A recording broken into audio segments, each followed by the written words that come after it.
So today we're going to talk about names, and I'm going to let each person introduce themselves individually because the way that our names work is different. So, Rocio, would you like to introduce yourself first? Okay, since we are talking about names, I am going to introduce myself with my full name. So my name is Rocio Nicté Caravantes Mazariegos, and I'm from Guatemala. My name is Zhao Rui. Zhao is my last name and Rui is my first name. That's how we put it in China. So in China, we're reversing the order. Right. Rocio, in Latin America, you have a bunch of names, and it confuses people here because what looks like your last name isn't really your last name. You want to break down the names that you just gave us and explain each one? Sure, I gave you 4 in total. My first name is Rocio, and then I said Nicté. Nicté is my middle name, and then I have 2 last names. It is very usual for us to have 2 names and 2 last names. So Rocio, Nicté are my first and middle name, and then I have 2 last names. It's Caravantes Mazariegos. Caravantes is my father's last name, and Mazariegos is my mother's last name. So we keep our parents' last names. I know that is very confusing. I just was in a meeting in human resources like 30 minutes ago, and she was very confusing trying to understand which one was my last name. And I had to explain it's Caravantes Mazariegos. I have 2 last names. And commonly what happens is that anything that shows up in the Bush School with your legal name has both of those last names. So people think that the second last name, your mother's name, is your real last name, but it's not the one that you commonly use. Actually, this is what she said. She was going to send an email to a different office, and she said, I am putting Mazariegos here because this is your last name. And I said, no, actually my last name is Caravantes Mazariegos. Mazariegos is only my mother's last name. So exactly as what you are saying, this is the main confusion, that they think Mazariegos is my last name. So even though it is the last name listed, commonly we use our father's name, which is not the last name. The next to last name is what we consider our commonly used last name. Yeah, it will be our father's last names. Of course, nobody calls me, in Guatemala, nobody calls me Rocio Nicté Caravantes Mazariegos. They call me Rocio Caravantes. My first name and my first last name, Rocio Caravantes. That's the most common thing. Right. And it's entirely different in China, right? You gave us your father's last name first, and then your first name. So tell us how that works. So in China, we normally inherit our last name from our father, and then the first name is given by your parents. And my first name is really short; it's just Ray. And for some of my friends, the most common way is that they will have 2 characters as their names. For example, my mom's first name is Lianqun, and her last name is Zhou, so her full name will be Zhou Lianqun. But some people will have a name in 3 characters. And I have a friend whose name is Wang Yu Chen Xu, and her family name is Wang, which is very common Chinese last name, and her name is actually Yu Chen Xu. So that's 4 characters in total.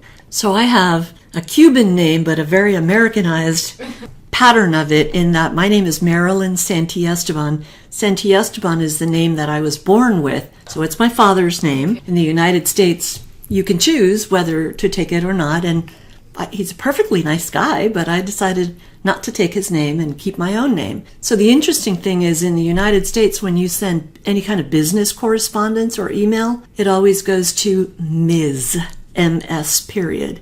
Not Mrs., not Miss, but Ms. last name. And I know particularly I always flag it when people send me email as Mrs. Santiesteban, because I didn't marry a Santiesteban. Santiesteban is my birth name. Mrs. Santiesteban was my mother, but it's wrong to call me Mrs. Santiesteban for all kinds of reasons. Correctly, when you address anyone in English, it's always Ms., just MS period. Isn't that weird? It is, yeah. But it's really good to know that. It is good to know that, and that way you don't have to worry Right, about right. is somebody married or they're not married. It's just Ms., and it'll be right every time. I am learning something new now. Yeah. You have? Yeah. You didn't know that either? No, I didn't know It's a that. secret. Right. So one of the things that Rocio and I have, as long as you speak Spanish, you can figure out our names.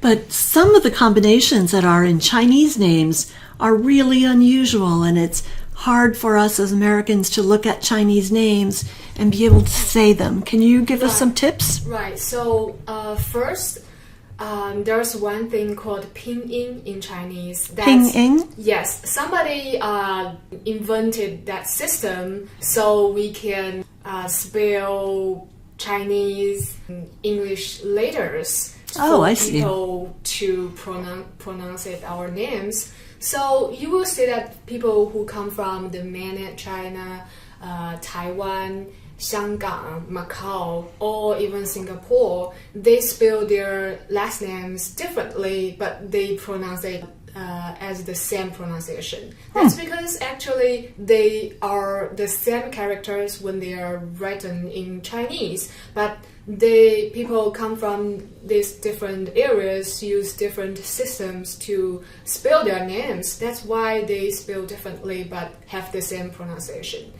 The common Chinese last name will be, for example, Li, and people who come from the mainland China will spell it as Li, while people who come from Taiwan may spell it as Lee. Ah, That's the difference. And another one is Wang, and people who come from mainland China will spell it as Wang,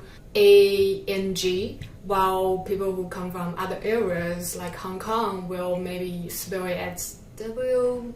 I have seen that kind of spelling.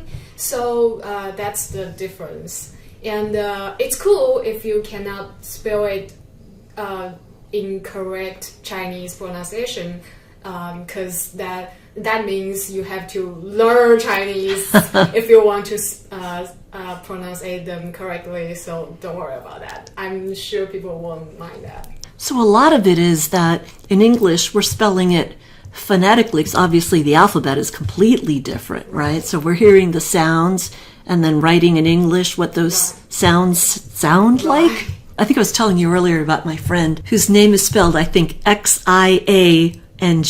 It's that twice, and she's Xiao Xiao. That X sound always makes a different sound in Chinese. Does it translate to an SH sound? It not always translated into that sound. That's how you pronounce it Chinese. And if you really want to be very clear about how does those combinations sound like, you actually need to study Chinese. Uh-oh. And that will be very difficult. But normally, like for my name, I spell it as Zhao, and ZH goes together. It's pronounced as Zh, Okay. which is very difficult. And then AO goes together, which is pronounced as Ao. So when you combine them, they are pronounced as Zhao. And we have ah. Those different sounds in Chinese.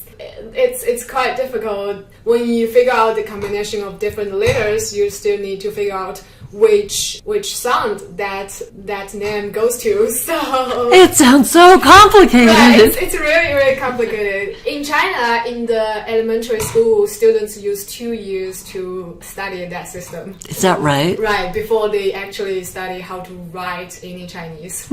So yeah, it is difficult, so don't worry about that. So I think that what I'm hearing from you is that we should always ask when we meet new Chinese Right. friends, tell me again, please, how you say your name, Right. and then be able to understand it better. Right, and there are some English name or Spanish name that I am not able to pronounce it. Oh, sure. Yeah, and I always ask people, and please could you teach me again how to pronounce your name, and that would be very helpful. What sounds are difficult for you to say? The TH? Yeah, the TH, and Yeah, that's for me a little It is, difficult. yes. We don't have a TH in Spanish either. We don't have that in Chinese either. And, No. I've tried very hard to pronounce that sound, but I didn't see I'm doing a good job with that. I think you're doing a great job with it. hope so. Your English is great. I hope so. It's interesting, though, that there are, like I was thinking as you were saying that, the hard T at the end of words, we don't have that one either. Yeah. Like don't. My mother would always say, don't do that. And we would kid her about it so much. But I was thinking of what you said earlier, that we can easily identify another Latin last name or in Spanish. I remember my first week in here during the orientation week, I approached to you and I said, are you Latin? Because I heard your last name and you immediately said yes. Yeah, it is something that we can identify with. It makes you feel comfortable, doesn't it, when you see somebody whose name's like, oh, I think that's one of my people. Right.